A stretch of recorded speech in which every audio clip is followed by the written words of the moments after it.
So today this video is going to talk a little bit and show a little bit of glue pulling action going on. And this is basically where we take hot glue, we put it on tabs, and we pull from the exterior of the panel. There's a couple different ways of doing this. I'm using a slide hammer. Sometimes I also use a traditional glue puller with feet. So the panel has been preheated just to make it so that it's warmer. Seems to help the metal move as well as keeps the paint a little more flexible. Actually, it was pretty cold out, so the car was, as a whole, was cold in the shop. So I use a couple different brands of hot glue. Not too sure which one I'm using here actually, but I am using, I believe this is the Kiko ice tabs. I believe that is there. This is just a traditional puller.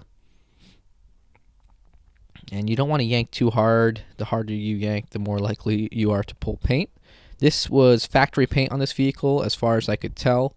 So the risk of pulling paint on a BMW with the factory paint is pretty low. And the first pull you can see there is actually a bit high. That's what you want. You don't want to over pull too much, but you want to move the metal in the right direction. And to remove the glue, I'm using just isopropyl alcohol. You can use a couple different types of alcohol, but I find that the isopropyl, the highest percentage alcohol you can find, is the best.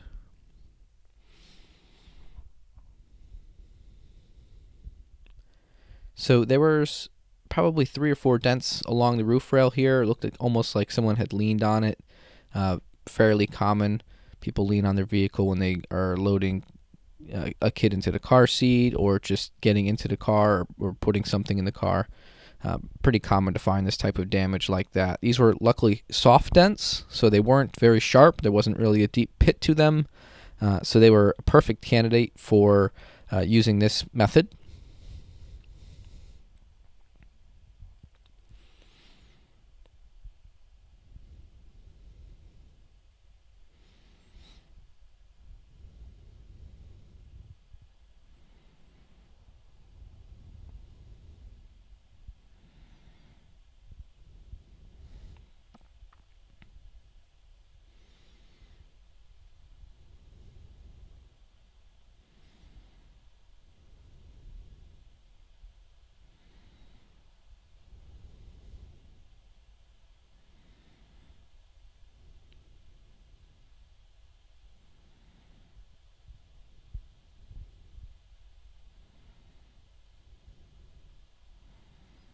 Now, if it's difficult to remove the glue with alcohol, what happens is the panel is kind of still cool there, and if you heat the glue in the panel up, the glue will come off much easier with the alcohol. Alright, now I'm coming at this with a blending hammer. I am using a VIP knockdown on my blending hammer here. A lot of people are asking me what kind of tools I am using. So that is a Shane Jacks XL hammer. There's a lot of hammers on the market. That's just one of the first ones I bought, and I really like the balance of it, so I've just kept using it. And as far as the wrap goes, I put it's like a shrink wrap. It's actually meant for fishing poles, but that works quite well for that. The one thing I didn't like about the Shane Jacks hammer is it had very sharp edges, and I was always nervous about chipping the paint on a vehicle. And there actually was one occasion where I did hit a pickup truck, and I put a nick in the paint. Luckily, it was a wholesale vehicle going to auction, so the customer didn't care so much, but it certainly could have been a lot worse. So your idea is to blend the damage out. Now you can use knockdowns, you can use a hammer, blending hammer, whatever method you find best. I like the blending hammer because you can get a very long distance back from the damage, so you get a really good overall picture of the damage, how it relates to the dent.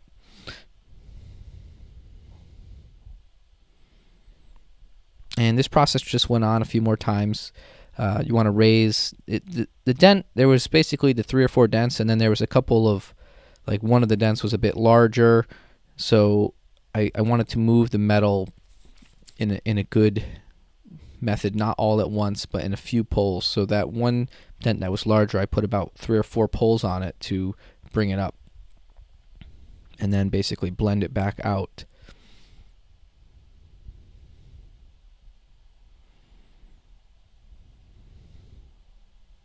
Hope you're enjoying this video today. I don't do a lot of glue pulling unless it's a hail vehicle. Most of the damage is in an accessible area, so glue pulling is actually probably my weakest skill, just because I don't get a lot of hail cars up here in Connecticut. Maybe every 3 or 4 years we get a small hailstorm, and it's just not as common as down south. It's not my main focus of the business, just because we don't get as many of them.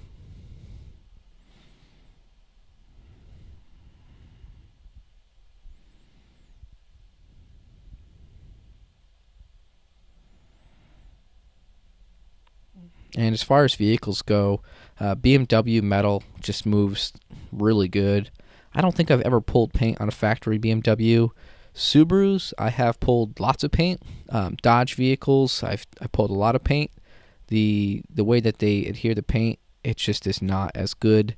I don't know if it's the product that they're using or just the method that they're using, but it seems like Dodge products, Chrysler, the Subarus, their paint just seems to be the absolute worst. I had a couple of hail cars last year, both Subaru Foresters, newer, like 2015-16 models, and pulled paint a whole bunch of times on it.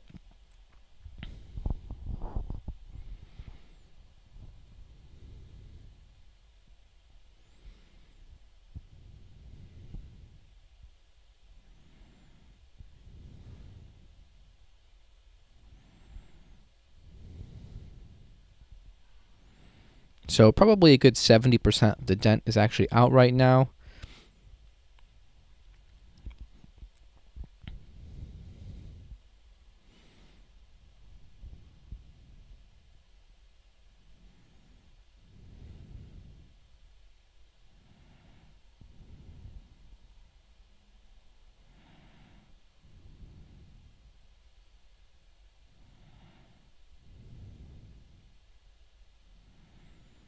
So the guy who trained me, he actually told me that before they had glue tabs, they would take a glue stick and basically heat it up with a torch and then stick it on the car, which is just, it's crazy to think about, but that's what he told me they used to do back in the day. And what a difference. I remember the first glue pulling set that I used, I believe it was the Worth set.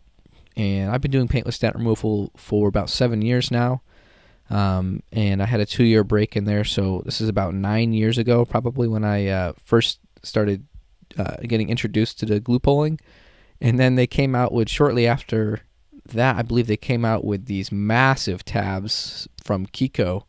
And for a while, Kiko had tons of tabs on the market. And then now there's so many different brands out there. I really like some of the root beer tabs. Anson has a great supply of different tabs. I had these pink tabs that were really good. I don't know the brand. And then there's a yellow tab from, I want to say, Germany. Those yellow square tabs, those are excellent as well. Not quite sure of the brand of them. I bought them a couple of years ago, and they work really well. They have, I believe they also have a couple of oval-shaped ones and square ones, as well as triangle. Definitely take a look at those if you're looking for tabs. But I usually find myself using I like the gray, thin Black Plague tabs.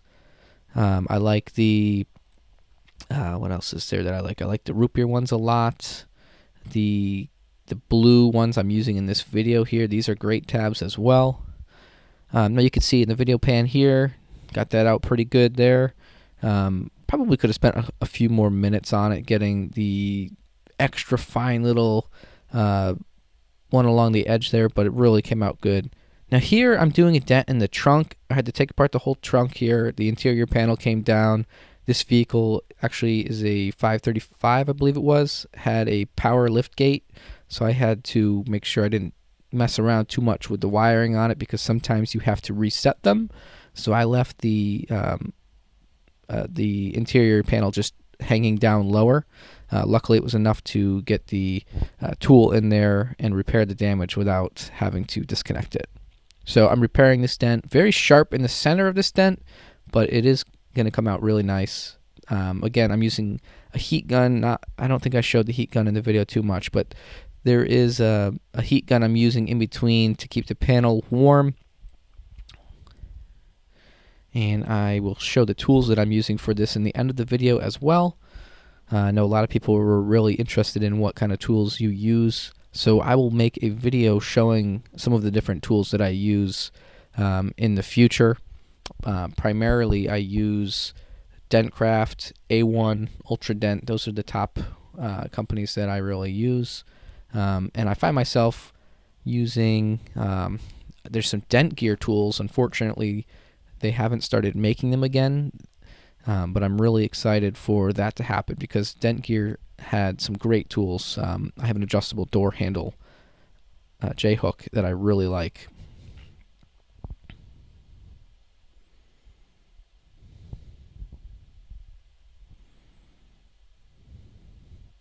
So I went around this vehicle. I did a couple other dents as well. There was one in the hood, really small. There was the one in the trunk here that was really small as well, but very sharp. A couple in the back door. All around, the access on this vehicle was pretty good. A lot of bracing in the trunk, as the video showed there. The hood had some pretty good bracing as well, but also had a lot of different holes to go in. And the front door that I worked on, actually, you'll find this on a lot of BMWs. They have a large plug with a reflector in it. And what happens is that reflector comes out first, and then the black rubber piece comes out. If you try to pull it all out as one piece, a lot of times they will break, so you need to be careful about that. But that gave a lot of access. The front door panel, not the front door panel, the front door had an upper braced-in area, which was kind of a pain to get up into, but definitely something you can do. And if you can't, glue pulling is also an option.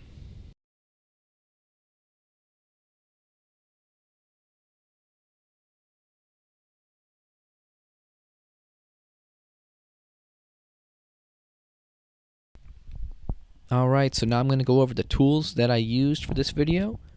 I used the Shane Jacks XL hammer with Edgy Tools Crown Killer and VIP blending tip, a Dentcraft 14-inch yellow brace tool. I used a 6-inch whale tail with a 1 3/8 inch head. That's by Ultra Dents. I used a Dentcraft 4-inch knockdown with a Dead-On Dents match grade tip, as well as a Craftsman hammer with the double tips there. That's just a standard. And then as far as the light that I'm using, I use the Elimident light, the version 3 with the auto vacuum on it. Hope you enjoyed the video today. Thanks so much for watching. Subscribe to my channel if you haven't already, and look forward to seeing you in the next videos.